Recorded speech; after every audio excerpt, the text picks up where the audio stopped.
The big five American sports are all scheduled in November for the first time since November 2020, and we want to celebrate by slashing the cost of all daily packages by 50%, including 5% best bets. Starting Tuesday, November 1st through Sunday, November 7th, $25 daily packages are priced at $12.50, and $35 5% best bets are priced at $17.50. But even better, this is the perfect time to take advantage of WagerTalk's one-day all access. Lock in the handicapper of your choice for one full day for only $39, including when they have a 5% top play that normally sells for $35.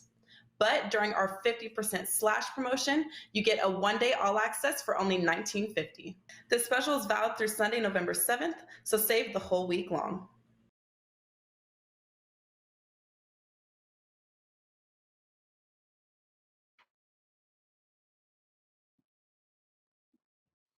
All right, guys, welcome in. Happy Thursday. It is already, I can't believe it, November the 4th here, and the association is in full effect, and it is time for us to break down tonight's games here as the NBA tip-off show powered by WagerTalk.com continues.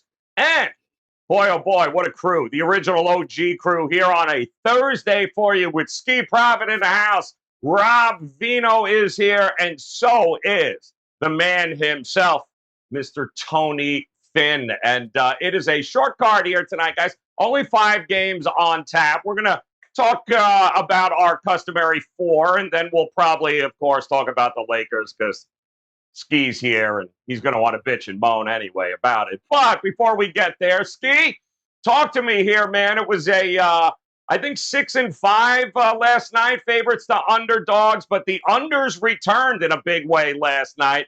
So are you, have you been able to get a handle on the totals here with, is it the market overreacting? Have we found a happy medium yet? Where are you at totals here in the NBA right now?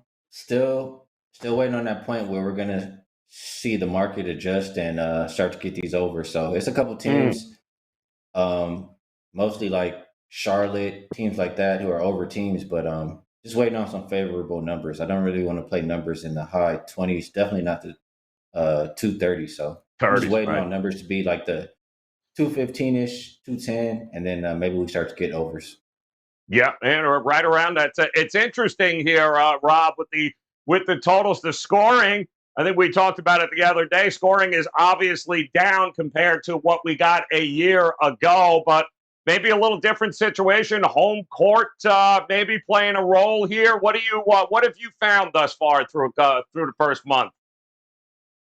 Yeah, well, shooting has been way down, Joe. I mean, from good shooters. Damian Lillard's 3 for 12 again last night from 3-point range, and it's just not like him to be so miserable consistently every night. I mean, I keep thinking he's going to bounce back and have a game, and he just never has a game. He's one of a bunch. I think they've made some adjustments. Last night, you get left at the altar in a couple of those games. I mean, Memphis and Denver is 215. It falls 214 because John Morant goes 2 for 7 from the free throw line. Yeah. You don't expect the point guard to shoot 29%. Dallas, San Antonio, you get left at the altar, 217 and a 217.5 game. So I think they brought these numbers down a little bit. But the shooting, Luka Doncic is another guy who has not shot worth a darn as of yet. So these big stars across the NBA, we'll talk about Devin Booker a little bit tonight. He's been another one. They're countless. Atlanta started to play toward the over. I think they're 3 out of the last 4 over. That's more because they're not playing any defense. But I'm with Skee. There's a couple of teams, and Charlotte didn't even pull their weight last night. Charlotte had a miserable third quarter, but teams like Indiana that you can pretty much bank on now that they're healthy again to at least give point production and play lousy defense. So we'll see. I think the adjustments are starting to be made. Maybe they'll have to make them even further before we start to capitalize. Yeah, it's going to be interesting for sure. But then, of course, teams like the Knicks coming back down to earth here, Tony Finn, a little bit here. So maybe they become not the public darlings that they seem to have filled that role. So now maybe we can get the Knicks back to where they belong in that lower tier so we can actually profit from them again. What did you do last night, my man? And what do you got going on tonight at WagerTalk? I was fortunate last night. I had a 3-0 night. I wasn't on the show with you guys yesterday, but I didn't know. But after after playing and looking at some of the Twitters that you guys had, your contrarian was my big play, which was Toronto plus the points. And then I thought the Nets were stealing yesterday at -5. I think Harden, he'll continue to get a little better. He's getting a little better shape, and he's starting to figure some things out. That team has still got a long ways to go. As the Knicks, I think they need some more time, like the Lakers. They need a lot more time playing together. But I played Dallas on the money line, which ended up being fortuitous for me because Brunson got up there and missed those 2 free throws on purpose. Well, he missed the first one, then he missed the second one. Hell, he didn't even hit the rim. Trying to miss, he didn't hit the rim. And they win by 1 in that game. That San Antonio plays hard. They really play hard, and Dallas has a lot of issues. But my reason for playing Dallas, as I playing you off the air, Joe, was I thought they looked really pretty good against Miami, despite losing by 10 points. So 3-0 night, 22-9 to start the season, pretty good for me. And I was just looking at my totals. I'm 4-3 on totals this year. So and I haven't played one. I think maybe one in the last week because of some of the same issues these guys, my esteemed colleagues, have, and that's putting your arms around who's going to be what, as far as numbers. All right, well, there we go, guys. It's been a profitable start to the NBA season. We'll see if we can keep that rolling for you. Now, before we start with our contrarian game and play of the day, just some headlines real quick. If you're just joining us here and you haven't heard, it was determined that LeBron out, I believe, for a week with an abdominal strain. So we didn't choose the Laker game to talk about here tonight because we weren't sure what the status was with LeBron. But are you surprised here, Skee, to hear that LeBron's already going to go on the shelf for a week? Actually, he's on the shelf before Anthony Davis. I don't know if that was a prop bet or not, but or is this just LeBron? Maybe he's got a few, appointments with producers and stuff. He needs a week off. What do you think we're getting here? It doesn't surprise me. I mean, Lakers' goal should be healthy when the playoffs arrives. Because that's why, in my opinion, that's why they lost last year. So, and that's also a reason why you get Russell Westbrook, so he can take some of that regular season load off of LeBron. So I'm not surprised. I think it's the right thing to do, and I think the Lakers would be all right without LeBron for a week or so. Yeah, it seems like the problems there, the continuity they need to get, LeBron can just swing in there and fit whenever he is ready to rock and roll. So that game is the late night game, but we're going to start, of course, with our contrarian play of the day. And you heard Tony talk about it. Another winner so far, 3-0 this week here, guys, as we backed the Toronto Raptors last night, taking the 3.5 against the Washington Wizards on the road. And tonight, well, there's really only one place we can look, isn't it? And that's going to be the Boston Celtics here. 6.5, opened up right around 7. Just down the road for me here in Miami. They are going to take on what many believe is, well, the most complete team at this point, the way they're playing, the Miami Heat. Now, talk about shit show here, Skee. The Celtics, right? So we that collapse against the Bulls the other night, which actually forced you to put the Celtics on the hell no list early on. Then you get Marcus Smart comes out, right, into the Marcus Smart comes out to the media and blasts the team.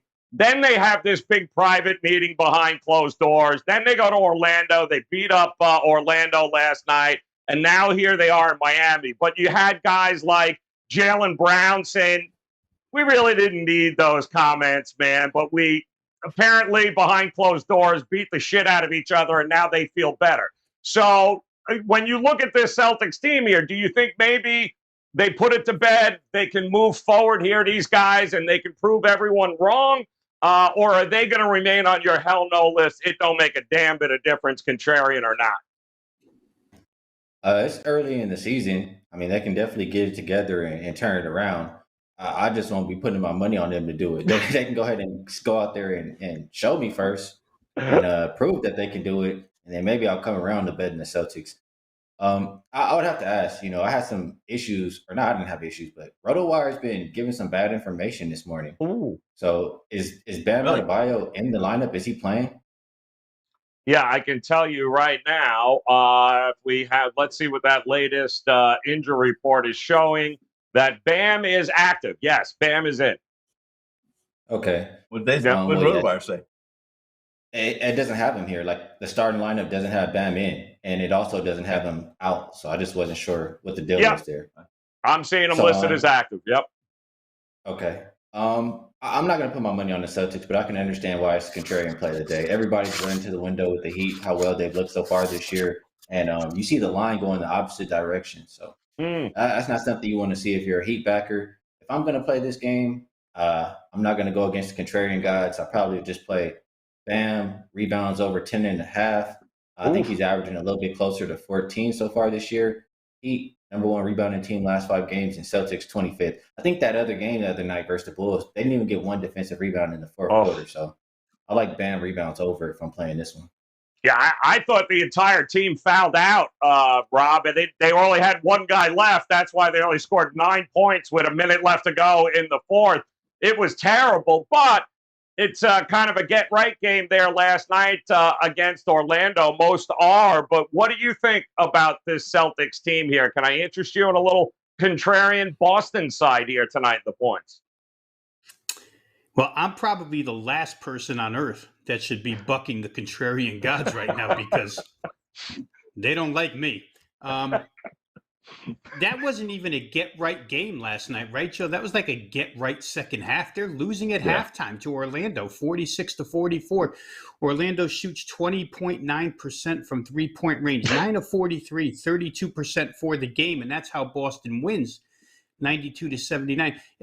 It's not – I don't know that it's anything that Boston did. You know, these players-only meetings, and maybe that's why people are running to the window with Boston today. They think that maybe that solves something. I'll say this. From their player standpoint, it hasn't been Jaylen Brown. He seems to be the guy everybody wants to point the finger at. But in 2 of the last 3 games, he's at 34, 28. Tatum's the guy not playing right now, not shooting. He's 4 of 16 last night. They need to get him going. Again, if I buck the contrarian gods and play Miami, you could rest assured Boston's going to cover this game. But I don't see a whole heck of a lot of reason to bet Boston. And let me add this little fact into this game that happens to be our contrarian play. How ironic is it that the lead official in the contrarian game tonight is Scott Foster? I knew it. Probably too early to get the conspiracies going, but he's running the show tonight, guys. So I don't know what side of the contrarian god Scott Foster plays for, but you want to be on that side tonight. I was waiting. I knew Rob would bring it up, man. But yes, good old Scotty Foster in Miami as the Heat get ready to take on the Celtics. So what do you think? I mean, it opened up 7. It's obviously the numbers, all the tickets, the majority of the money all on Miami, which is understandable. The public loves the Miami Heat right now, Tony Finn. But what do you think here? Can you stomach taking the points here with Boston and backing them? Well, this is not just a contrarian game. It's a conundrum game for me because right now, there's no – listen, Miami's the best team in basketball, best team in basketball through the first, 3 weeks, okay? They're the best. We know, all of us know that can change tomorrow. It can change tomorrow. One little injury, some bad mojo, some bad fish down there in Miami. I don't know, something. It changes. It can change.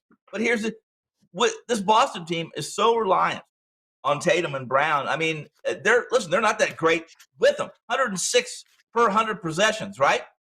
And they're plus 9.4 rating. When both those two are on the floor, when they're not on the floor, when Tatum is solo, minus 18 net rating. When Brown is solo, minus 11 net rating. That's per cleaning glass, by the way. We'll give them a little plug, which I start looking at some of their metrics, and it's just bad. But here's the deal. Miami they can't get any higher as far as market price goes. They've been the best in metrics. They're winning by 18 points. Is that what they're doing? Their average cover, 17, 16, 17, 18 points. So what we're seeing with Miami is this. You're paying a premium price when you're on Miami. Right now, this is, I believe, as high as you're going to go all year. So do you sit back and do you take advantage of that and hopefully continue to play at that level, or do you fade them? The problem is, if you fade them, you got to fade them with a Boston team I don't trust. So I'm not on this game. I wouldn't be on this game. But you cannot. I can't trust the Lakers to lay double digits. Ridiculous tonight. I can't take Boston and a touchdown. I can't do it against not Miami the way they're playing in Miami. Makes sense, I hope. All right. Well, there you go. Total hovering around that 214 214.5 mark. We'll see how it goes here. Celtics plus 6.5 is our contrarian play of the day. We'll move on here to our featured matchup number 1 here tonight. The Utah Jazz taking on the Atlanta Hawks here. Hawks back home after getting beat up a little bit there in Brooklyn on the road last night. Now they welcome in a Utah Jazz team that has some question marks as far as health goes.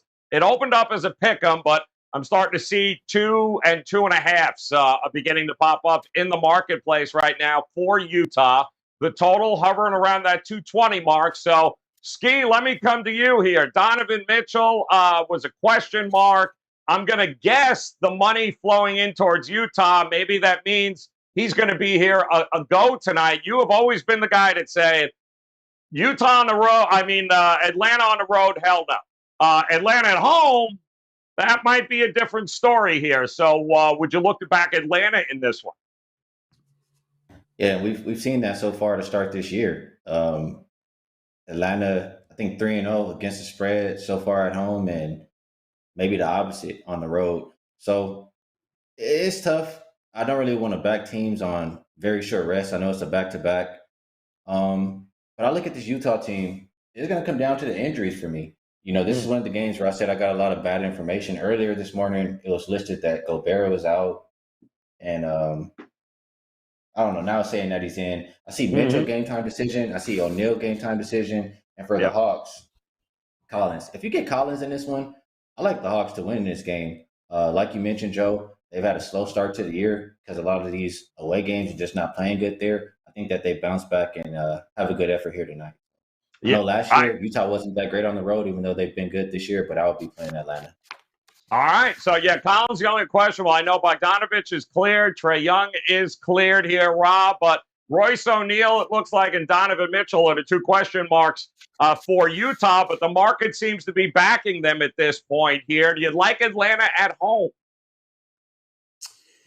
Well, just so Skee knows, when you talk, buddy, I pay attention because I've started paying attention to Atlanta. Hell no on the road. Atlanta, hell yes at home. 3-0, as he said, at home. 0-5 against the spread at home this year, including last night, right? So, and their defense has gone by the wayside over the course of the last 4 or 5 games. Atlanta, right now, giving up 117 last night, 111 the game before, 122 the 2 games prior to that, 122 each. So Nate McMillan, has to get his defensive guys back in order here.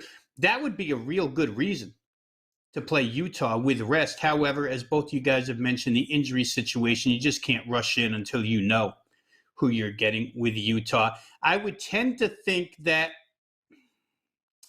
no matter who you get for Utah, the way Atlanta's playing defense right now and the way they play offense at home, it's probably still okay to try over because even if you lose some point production from the Utah side, you'll probably lose that in defense as well, which means Atlanta would score more.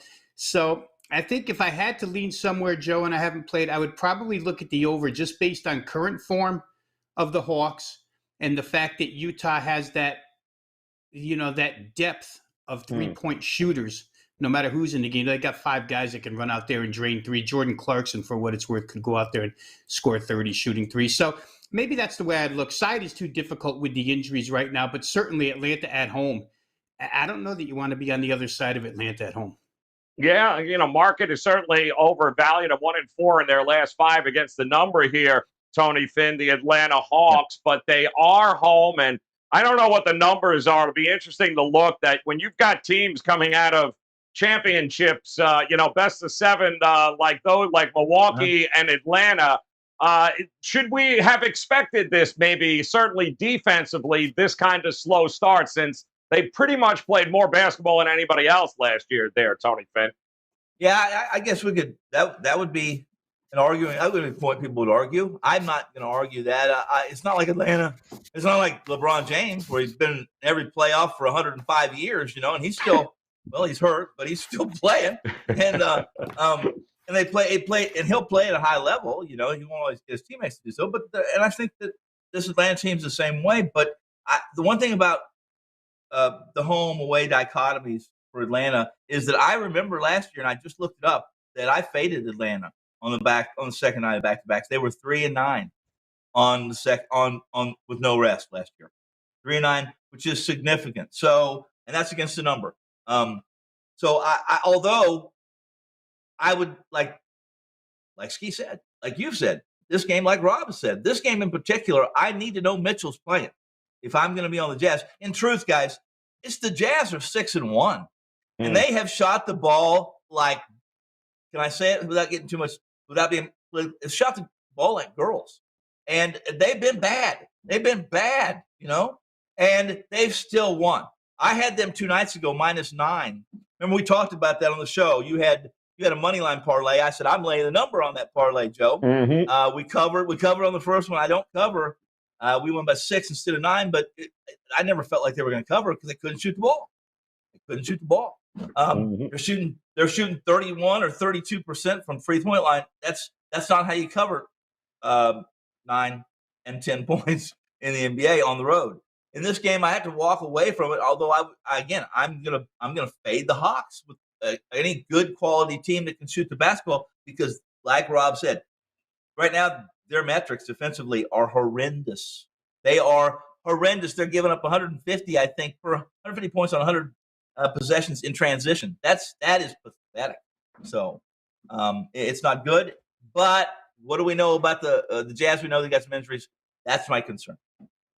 They have had a back-to-back. Tony said, just to what Rob and Tony said, just putting a number to it. They are the worst defensive rated team in the league the last 5 games. Yep. Yeah. And they did split the first back-to-back there, New Orleans and Washington. So this, of course, the second there after that Brooklyn game last night, in which, if I'm not mistaken, was tied with about 4 or 5 minutes to go in the third, and then Kevin Durant happened, and that was the end of that. They do go on. Out west, I believe, they are going to be on the road for a 4-game stint. So this is the final home game for Atlanta. We'll see what kind of effort we get from them tonight. They're getting 2 points at home against the Utah Jazz. And we'll go ahead and move on to our second featured matchup here. The Sixers taking on the Detroit Pistons. Now, unless I miss something here, this is now down to 3.5 in the marketplace. And I do believe they have not made it official yet here. We'll double check because I know Rob will inform us on this. But it looks like he's still questionable, that being Joel Embiid, questionable in this game. They're calling it possible rest game. But we already know they're pretty light as it is as far as depth goes, Skee. So Embiid or no Embiid, this has already come down 2.5, 3 points. Do we like Detroit in this spot, whether it's 3, 4, 5? What do you think of this matchup? I want to like Detroit, but it's another one of those teams where they have to show me. I mean, they saw a depleted Bucks roster, and they got blown out the gym by, I think, 30 points. So I'm supposed to have faith in them just because a couple guys are out versus Philly. I can't go put my money on it. I want to lean towards the Pistons. But I can't get to the counter. I don't think Embiid is going to play, and you're missing a lot of offense from the guys over there. So maybe if I play this game, it's a low total, but 6-1-1 to the under so far for the Sixers, 4-2-1 to the under for the Pistons. Sixers playing at the second slowest pace in the league so far the last 5 games, and Pistons kind of middle of the pack as far as pace. I probably would look towards an under. Look, listen. I mean, I don't. Yeah, I'm looking at the numbers here. Detroit is the only team shooting below 40% here, Rob Dino, this year, and they suck even worse from behind the arc. Now, Cade Cunningham finally playing for them, number 1 pick. Where did he go to school? Oh, yeah, Oklahoma State there, Rob Dino. So what do you think here? Do you think this is timing is everything? This is the right spot here to back Detroit tonight? Yeah, didn't you have enough pull to keep Oklahoma State off of probation last night, Joe? Because we won't be seeing them in a tournament anytime soon. Damn it! Yeah, the Joel Embiid situation, it really started after the game the other night. Obviously, he was questionable. He went last night against the Bulls, and it turned out to be hard minutes. It was hard minutes for everybody, and they were so shorthanded without Tobias Harris. in health and safety protocols without Danny Green. And you're not going to get them back tonight. And last night, the chatter started here locally that they would probably rest Embiid. I waited a little till this morning. That chatter continued, even though it wasn't officially announced. So I took 5 with Detroit in reference to the Milwaukee game where Detroit got blown out by a Milwaukee team that was missing some bodies as well. Drew Holiday, Brook Lopez. Milwaukee's situation was a little bit different. They weren't off back-to-backs where they all had to play between 31 and 38 minutes shorthanded, and they were off of 3 consecutive losses where they were starving for a victory. Philly's got nothing here to prove. Last night was the game they went after. Tonight, I don't know that they'll really go after it. And again, sometimes you have to hold your nose and play these teams. Now, I played Detroit this morning with 5, 3.5. You're asking a lot of the Pistons. But again, your starting lineup here is going to be Matisse Thybulle, Therese Maxey, Furkan Korkmaz. You're going to have Drummond at center. And then the bench is really relegated to Niang from Utah. And that's about it. So it's a 6-man deal against Detroit. Joe, your numbers as far as Detroit's field goal percentage shooting, you're absolutely right. They haven't shot over 40% in a game, over 41%, but one time all season long. And that was 44. So they've been weak. Skee mentioned the indicators toward the under with both of these teams. Philly's been strong, 6-1 under. The other side, I think 4-2 under. Philadelphia's been one of the best shooting teams. But again, Joel Embiid just means way too much. And when you take 3 starters out of anybody's lineup, their entire front line basically is gone, right? Harris, Green, and Embiid. That's, they're a guard-oriented team tonight. I don't know if Drummond can give you 30 minutes, to tell you the truth. There's going to be a lot of small ball out there. Maybe in a small ball game with a total as low as this is, it lends itself to the over. That's possible. But I was on Detroit +5, so I'll stick with that. 8 of it's kind of crazy here when you think about it. I know that Cade Cunningham was supposed to come to the rescue there, Tony Finn, but he's taken he's 2 of 14 from the field there. Or at least he was. He has not. He's taken 14 3-pointers and he has not made one of them. So obviously a little rusty with the injury coming off, but still, it can't get any worse shooting the ball for Detroit, right? So if they were ever going to come out of this slump, is tonight the night at home against a hobbled Sixers team? Could be. I mean, I think Rob might be accurate when he says that maybe the market or maybe the odds makers maybe they undervalued Milwaukee because of their injury issues and the situation. And Detroit, still, this is what they are. They're not getting better defensively. Every game they play, they're getting worse defensively. They're giving up, I think, 115 per 100 possessions, last 5 games at least, and 234 total points to their previous 2 opponents. 234 between the 2, obviously. So it's tough. What Rob says is actually accurate. Sometimes you do have to hold your nose. This is what I'm going to do with both these teams. And this is what I would recommend any others do. And that is, I like Philly. I think that when they're right, they're going to play hard and they're going to be tough to beat. I really do. And especially if Embiid's on the floor against a team similar to Detroit, who is less than. And Detroit's going to be a play, but not when they're playing elite competition. Detroit's going to be a play when they're playing Orlando, the Magic. They're going to be a play in these situations. They'll get better. Tonight, I have a hard time pulling everything. I think we're going to go through this whole 5-game lineup. And I haven't gotten a play yet because I've been looking at some things and waiting for some injury. I may not have a play now. The smart thing for me probably would be that being in the run I'm on. Why throw a dart? I should say, but I like throwing darts. Let's see what happens. So because your ass will get the Swiss flag if you don't come up with a best bet here in the next 5 minutes. That's why there. All right, guys, let's head to our overtime game here. It's the only game left that we haven't touched base on, and it's an interesting matchup, to say the least. You wouldn't tell by the spread here, but let's take a look at the Houston Rockets taking on the Phoenix Suns. It also happens to be a game that seems to be trending towards the over. 217.5 is an open. 219s, I'm seeing maybe a 219.5 as well. So listen, we know the Phoenix Suns might be a little bit overvalued here in the marketplace. They were not good the other night against New Orleans. At least in the first half, they had to pull something out of their arse in the fourth to be able to win that game. And now this young upstart Rockets team comes to town. They're laying double digits. Where are we looking here, Skee? Do we think we're going to get a ton of points here, or might we get a little more defense than we anticipate? Well, in Rockets games, it's just kind of interesting to me. They're 5-1-1 to the under, but they're playing at the fastest pace in the league the last 5 games. So it's just they got to make shots there. They're just not doing it. But the pace is there.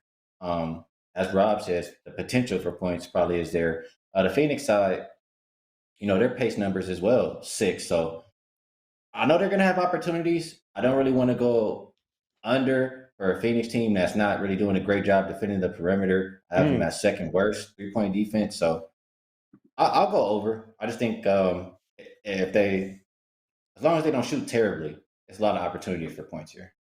Yeah, and Rob, it was funny. We talked about this Houston team. They were a contrarian play there on Monday when they took on the Lakers for that second time. And they fixed a lot of the mistakes we had brought up that they had over the weekend, the turnovers. So what do you think here? I mean, do we have an opportunity at an over here if both of these teams shoot fairly decently?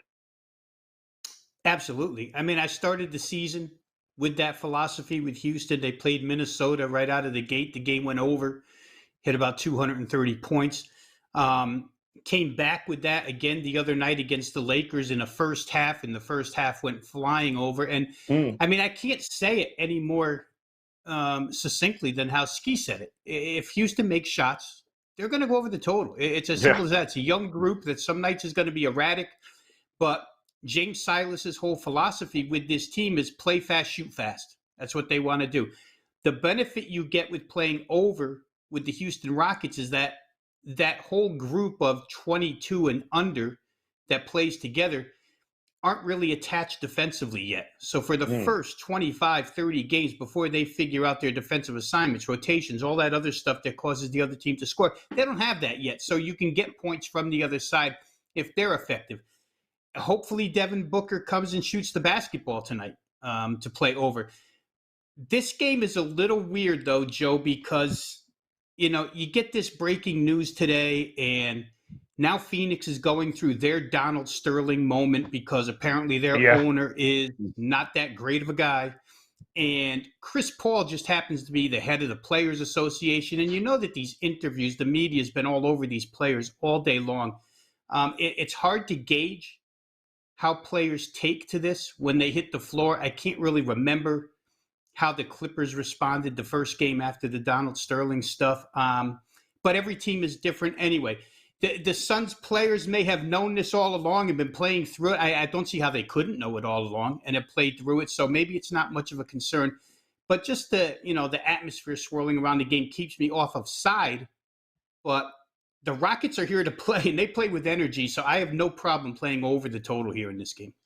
Yeah, the Phoenix Suns owner Robert Sarver, of course, and it really is like Donald Sterling all over again. At least that's what the report says, but it's tough. They got to play a game tonight at home in which they're a double-digit favorite, and you just don't know how they're going to react taking on a young Houston team. So, Tony Finn, what do you think? Is it over or not for you in this one here if Houston can get some points on the board?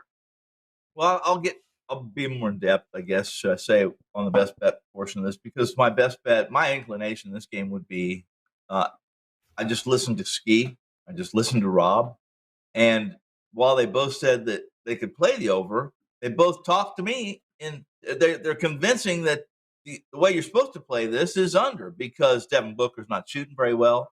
The Phoenix deficiencies defensively have somewhat disappeared. They've faded a little bit in the last 2 games. Now, granted, the caveat there is that they played, I think, the 20th and 27th ranked offenses in the league, which sure helps your defensive numbers. It's going to, right? But that said, if Houston plays at pace and they can't shoot, a lot of it has to do with they're not very good around. They don't score around the rim enough. They don't have listen, Wood, as good as he is for a big guy and as much as he can in the center, he's not bullying anybody around the rim. If you've watched him, I can push him over. Joe, you and we could probably double team him, and he would have a problem getting through us. I mean, I'm exaggerating, obviously, but their defensive metrics, Houston's defensive metrics, even though they play at pace, are pretty good. 108 for 100 possessions. That's good for a team that isn't going to score a lot because they don't shoot that well. They're not that experienced. With no house, no Theus, no wall, I'm under 219. All right, going 219 under. Yeah, keep an eye on the injury report there. Ayton and of course Cameron Payne still listed as questionable. We'll see if they one or if both are going to go here tonight before the tip-off, and that too 10 o'clock Eastern time for the tip-off. Rockets taking on the Suns. All right, when you put it all together, where does that leave us? It leaves each of them 60 seconds to give us a best bet here. And Skee, we'll start off with you, my man. Do whatever you want with that 60 seconds as long as you're going to drop a fade the Lakers comment in there somewhere. You're all set, man. Where are you going here tonight? Talk to us. Best bet. I haven't played anything yet, but I'm looking towards these plays right here. And you asking, you shall receive, Joe. Nope. I talked about it on the contrarian play on Tuesday. I said that the Lakers, I don't think they're going to be extremely focused to face the Rockets. I think the game they're going to be focused on is the revenge game versus OKC after they gave up that 26-point lead to them the last time out. I don't think that it's a big deal that LeBron's not playing because he wasn't even playing in that game. And if you're able to build a 26-point lead then, I'm pretty sure you could do it again. But the difference is Lakers haven't really played a full game so far this season. They play first half or they play a second half. I just think this is the one game where we get a full 48 minutes of effort from LA. So I'm looking towards LA minus the 10.5. If you like props, I'm just throw out there Mikal Bridges. He's had 14 or more points, I think, every game this year except for one. And I mentioned Bam rebounds. That's really a great bet. If the number is 10.5 still, he's averaging closer to 14. So that's what I like today. All right, let's do it, damn it. That's it. Give him the Lakers. Lay them points. He's good to go there, Skee. How about it? Talk to me, Robert. Where you good Lord. What? Really, Robert? Look at, is he sleeping back there? Well, you all right, Robert? Takes him like an hour and a half to watch 60 minutes here, Rob. Go ahead, talk to me. What do we got here, my friend? 60 seconds on the clock. And don't worry about getting buzzed. The show will be over by the time Robert figures it out. So go ahead. What do we got? 60 seconds. Oh, man. Well, I'll tell you this. I don't mind getting inside the ring with Tony Finn. I'm going to take Houston and Phoenix over the number 218.5. I think that, as we all make points here, they all become debatable. Tony brings up a point about Christian Wood not bullying anybody, which in turn leaves the rim wide open for the other side to score. Christian Wood, not exactly a rim protector. He can bring guys away from the rim. DeAndre Ayton still listed as questionable here. Did not play the other night. They started JaVale McGee. They still scored 112 points. Daniel Tice, the only rim protector for Houston, out the other night. Game goes way over. Out again here. I just have faith that Cam Johnson, Devin Booker, these guys for Phoenix that generally shoot the basketball well can come back and shoot it well. And maybe I'm putting too much faith in good shooters here. I've done it before so far this season and it's bit me in the rear end, but I'll try it again. Houston's going to, they're both going to give every opportunity to get this thing up and over. I think there'll be enough scoring here. So I'll take over the 218.5 Phoenix versus Houston. Boom! Oh, look, we woke his ass up here. That's right. All right, Rock, get over it. The Astros suck. They lost the World Series. All right, Tony Finn, Corpus Christi, Astros and all here. 60. Now he figured it out, right? Look at that. Come on. Let's go, Finn. What do you got, my man? 60 seconds. Where are you going? Well, I'm going to go to the same game that Rob just labeled and labeled as going against Tony Finn situation, but it's Houston and Phoenix. And in truth, if you go back to what Skee referenced to, he referenced this Houston team when the Lakers were playing. I think he was. But they were, listen, the Lakers, I think that final score, it went over. It was 119, 117, something to that effect. But guess what? The Lakers shot terrific. They were terrific that night. I mean, they were efficient. Even Westbrook was efficient from the floor against Houston with a defense that rates 108 in 100, which is, listen, that's not that bad. It's like 12th in the league. Offensively, this team is rates 28th. Why? 100 points and 100 possessions. If you're going to use metrics in any way, shape, or form, for me in this game, I'm looking at what they've done. And as Skee said, you got to show me something different. So show me something different tonight. Show me, Houston, you can play at pace and score 110 points. Phoenix, show me that you can keep somebody healthy and score at the rim when you should be able to. Against Houston, give me the under 219. Better teams have lower totals than these two. No, looks like you figured out the buzzer there. Going under, baby, going under. I know. I'm just glad that we didn't have to Swiss flag your ass halfway through the show there. Way to make a decision there, Tony Finn. All right, guys, there you got it. Let's recap it once again. Skee, give me the Lakers. Lay the 10.5. Rob Vino, look at this. Rob Vino going over the Rockets Suns. Meanwhile, Tony Finn says, I can't remember who else is playing, so I'm going to go under the Rockets and Suns at a totally different number, apparently, than Rob Vino. But that's all right. Our contrarian game, don't forget. What's the number? It don't make a difference. You just go under. I don't know what the damn number. It was 219. 219. Listen, didn't Waddle, didn't Whittle, didn't Wyatt. It don't make a damn bit of difference, all right? Just didn't Whitty this, all right? The bottom line is the contrarian play, guys, is the Boston Celtics getting 6.5 in Miami, guys. 3-0 on the contrarian play already this week here, looking to make it 4-0 tonight, back in the Celtics and the points. There you got it, guys. Don't forget 3-day, 7-day, 30-day all-access packages, 50% off right now at WagerTalk.com.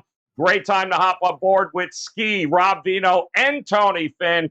Get it rolling here, guys. A little bit of everything here tonight. It's going to be a great, great weekend in the sports world. We'll make it a profitable one for you. So on behalf of Skee, Rob Vino, and Tony Finn, guys, hit that bell in the upper right-hand corner. And make sure you come back and join us again for the Friday edition of the NBA Tip-Off Show as we head into the weekend. But in the meantime, best of luck with your plays, guys. We'll talk to you again tomorrow. And they're off. Large fields and huge pari-mutuel pools result in the best opportunity to profit betting horse racing on Breeders' Cup weekend. WagerTalk's own horse racing expert, Sig, will be joined by handicapper and horse racing contest expert Sean Alvarez as they preview the entire field for Breeders' Cup weekend in the 2021 WagerTalk Breeders' Cup preview and wagering guide. You will receive in-depth analysis of every horse in the 14-race field from our experts, as well as selections and betting strategies from both Sig and Sean, all 14 Breeders' Cup races on Friday and Saturday. For a limited time, if you pre-order the guide before midnight on October 31st, you can save $10 off the regular price and pay only $29.99 for expert selections and analysis for every Breeders' Cup race. Don't hesitate, grab your 2021 WagerTalk Breeders' Cup preview and wagering guide now at wt.buzz/sig.